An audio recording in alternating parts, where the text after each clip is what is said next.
नमस्कार दोस्तों, स्वागत है सभी का इस यूट्यूब चैनल पर जिसका नाम है स्टडी विद PN लोधा। दोस्तों, आज मनोविज्ञान के टेस्ट नंबर 11 की बात करेंगे। जो सभी प्रश्न इसमें 15 प्रश्न ही हैं।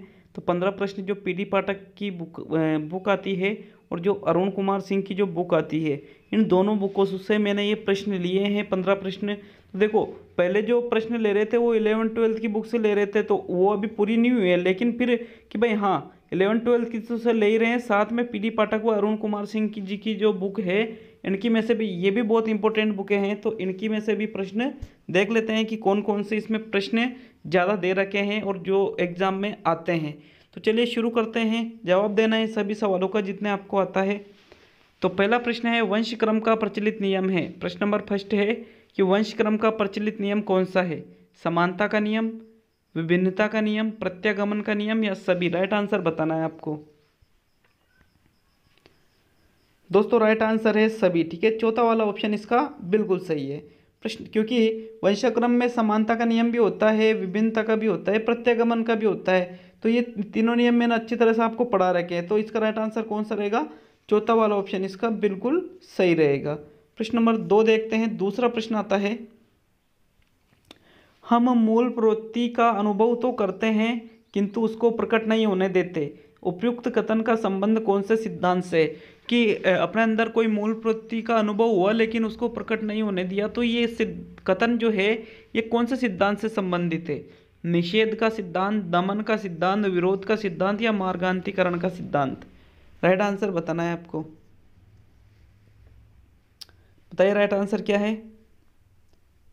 दोस्तों, राइट आंसर है दमन का सिद्धांत, क्योंकि यहाँ पर अपने अंदर कोई चीज उत्पन्न हो रही है और उसको प्रकट नहीं हो रहा दे रहे, मतलब अपन ने उसका उसका क्या कर दिया? दमन कर दिया, उसको वहीं पर दबा दिया। तो ये राइट आंसर कौन सा रहेगा? दमन का सिद्धांत।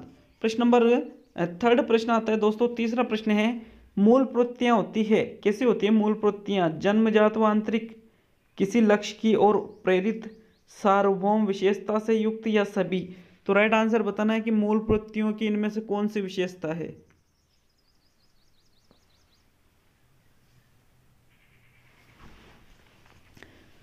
बताइए राइट आंसर। दोस्तों, राइट आंसर है सभी। ठीक है भाई, मूल प्रवृत्तियां जन्मजात भी होती है और आंतरिक भी होती है, ये किसी लक्ष्य की ओर प्रेरित भी होती है, ये सार्वभौमिक विशेषता से ये युक्त होती है। तो राइट आंसर कौन सा है? चौथा वाला ऑप्शन इसका बिल्कुल सही है। प्रश्न नंबर चौथा प्रश्न देखते हैं।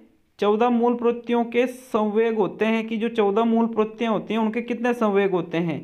4, 14, 12 या 20? राइट आंसर बताना है। देखो दोस्तों, ये जो प्रश्नों का लेवल है ये किताब के अनुसार लिया है आज मैंने। आज का लेवल थोड़ा आपको हल्का लग रहा होगा, लेकिन कोई बात नहीं, सभी चीज़ें पढ़ना जरूरी है। हार्डी लेवल थोड़ी, कुछ प्रश्न सीधा आते हैं और वो गलत हो गए तो सभी चीज़ें पढ़ना बहुत जरूरी होता है। तो राइट आंसर है दूसरा वाला ऑप्शन। 14 मूल प्रवृत्तियों का संबंध कितने संवेग से होता है? 14 ही संवेग होते हैं, 14 ही मूल प्रवृत्तियाँ होती है। ये किसने बताया है? ये मैकडूगल ने बताया है। ठीक है, प्रश्न नंबर 5वां प्रश्न आता है ये वाला। अतिरिक्त शक्ति का सिद्धांत किसने दिया? हर्बर्ट स्पेंसर ने, मालब्रेंस ने, स्टेनले हॉल ने या मैकडूगल ने? बताइए।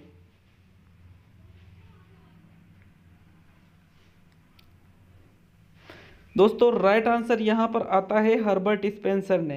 देखो, हर्बर्ट स्पेंसर ने तो अतिरिक्त शक्ति का सिद्धांत दिया है, और जो स्टेनले हॉल है इन्होंने पुनरावृत्ति का सिद्धांत दिया है। पुनरावृत्ति का सिद्धांत स्टेनले हॉल ने दिया है। तो राइट आंसर कौन सा है? फर्स्ट वाला ऑप्शन इसका बिल्कुल सही है। प्रश्न नंबर 6वां प्रश्न आता है, जीवन का सबसे महत्वपूर्ण काल किसे कहा जाता है? शैशवावस्था को, बाल्यावस्था को, किशोरावस्था को या प्रौढ़ावस्था को?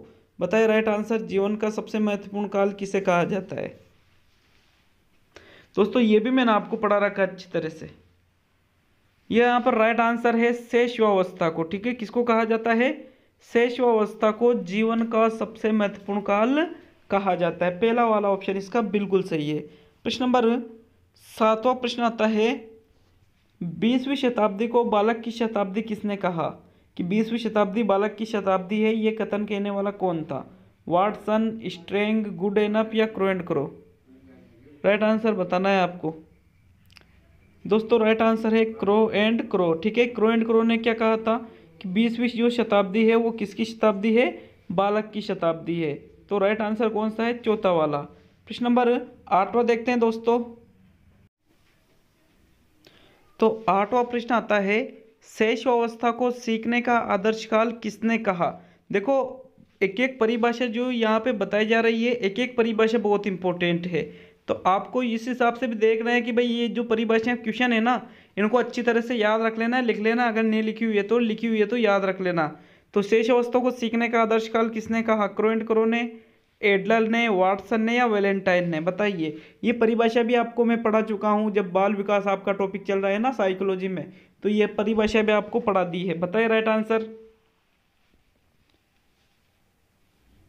दोस्तों इसका राइट आंसर है वैलेंटाइन ने। वैलेंटाइन ने शेष अवस्था को सीखने का आदर्श काल कहा है। तो अगर प्रश्न आ जाता है कि शेष अवस्था को सीखने का आदर्श काल किसने कहा, तो वहां पर राइट आंसर क्या होगा, वैलेंटाइन ने। ठीक है, प्रश्न नंबर 9वां आता है। 9वां प्रश्न है, बाल्यावस्था को मिथ्या परिपक्वता का काल किसने कहा, कि बाल्यावस्था मिथ्या परिपक्वता का काल है। स्ट्रेंग ने कहा, केरल ने कहा, रोस ने कहा या कोलब्रूस ने क्या कहा। तो राइट आंसर बताना है आपको कि बाल्यावस्था को मिथ्या परिपक्वता का काल किसने कहा है।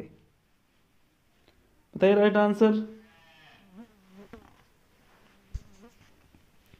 दोस्तों यहाँ पर राइट आंसर है रोस ने। रोस ने क्या कहा कि बाल्यावस्था क्या है, मिथ्या परिपक्वता का काल है। इसको भी मैं अच्छी तरह से आपको समझा चुका हूँ। ठीक है, प्रश्न नंबर 9 का आंसर कौन सा है, थर्ड वाला ऑप्शन। प्रश्न नंबर 10वां आता है दोस्तों। 10वां प्रश्न है, बाल्यावस्था में व्यक्तित्व होता है कि जो बाल्यावस्था होती है 6 से 12 वर्ष, इसमें जो बालक होता है उसका व्यक्तित्व कैसा होता है, अंतर्मुखी, बहिर्मुखी, उभयमुखी या सभी। राइट आंसर बताइए कि बाल्यावस्था में बालक का व्यक्तित्व कैसा होता है। राइट आंसर बताना है आपको। दोस्तों यहाँ पे राइट आंसर आता है बहिर्मुखी। ठीक है, क्योंकि बाल्यावस्था में बालक क्या समूह में खेलना पसंद करेगा। अब समूह में खेलेगा तो क्या होगा, उसका व्यक्तित्व कैसा होगा दोस्तों, बहिर्मुखी हो जाता है, जबकि शेष अवस्था में अंतर्मुखी होता है। तो दूसरा वाला ऑप्शन इसका बिल्कुल सही है। प्रश्न नंबर 11वां आता है। समझना बहुत इंपॉर्टेंट, सबसे इंपॉर्टेंट परिभाषा है, ये बहुत बार पूछ ली जाती है।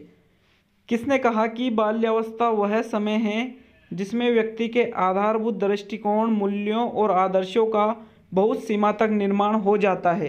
तो ये कथन कहने वाले कौन थे, स्ट्रेंग ने, कोलसेनिक ने, ब्लेयर जोन्स व सिम्पसन ने या किलपेट्रिक ने। राइट आंसर बताना है आपको।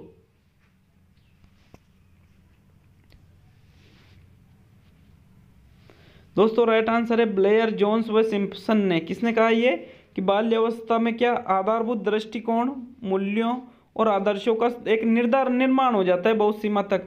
तो ये कथन कहने वाले कौन थे, ब्लेयर जोन्स व सिम्पसन।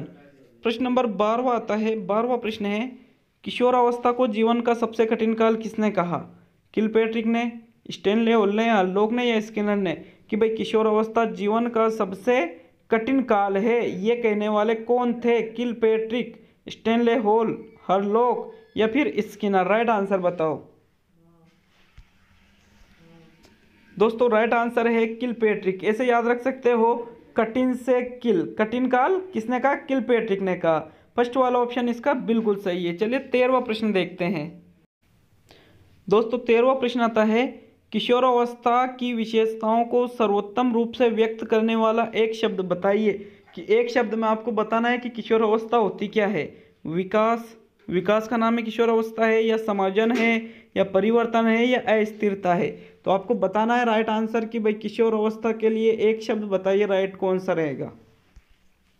तो इसका राइट आंसर है परिवर्तन। ठीक है, किशोरावस्था को ही क्या कहा जाता है, परिवर्तन ही किशोरावस्था है, ये से याद रख सकते हो आप कि किशोरावस्था में अनेक प्रकार के बालक में परिवर्तन आते हैं। तो किशोरावस्था के लिए एक शब्द कौन सा हो गया, परिवर्तन। प्रश्न नंबर 14 आता है, शारीरिक विकास की गति किस अवस्था में बहुत कम होती है, भ्रूणावस्था में, शेषावस्था में, बाल्यावस्था में या किशोरावस्था में। तो राइट आंसर बताना है कि सबसे कम गति विकास की, शारीरिक विकास की किस अवस्था में होती है। यह भी पढ़ा दिया आपको। दोस्तों राइट आंसर है बाल्यावस्था में। ठीक है, कौन सी अवस्था में होती है सबसे मंद गति, बाल्यावस्था में होती है। मतलब इस अवस्था में बालक का विकास जब बालक 10 से 12 साल का रहता है तो वो परिपाक कहलाता है। परिपाक मतलब यहाँ पर बालक का विकास बिल्कुल मंद हो जाता है या बिल्कुल कम हो जाता है। तो बाल्यावस्था इसका राइट आंसर होगा। प्रश्न नंबर आज का 15वां और अंतिम प्रश्न आता है, पूरी बाल्यावस्था में बालक की लंबाई में वृद्धि कितनी होती है? 5 से 6 इंच, 2 से 3 इंच, 6 से 12 इंच या 12 इंच से ज़्यादा? कितनी लंबाई में वृद्धि होगी? पूरी बाल्यावस्था की पूछ रहे हैं, तो राइट आंसर बताइए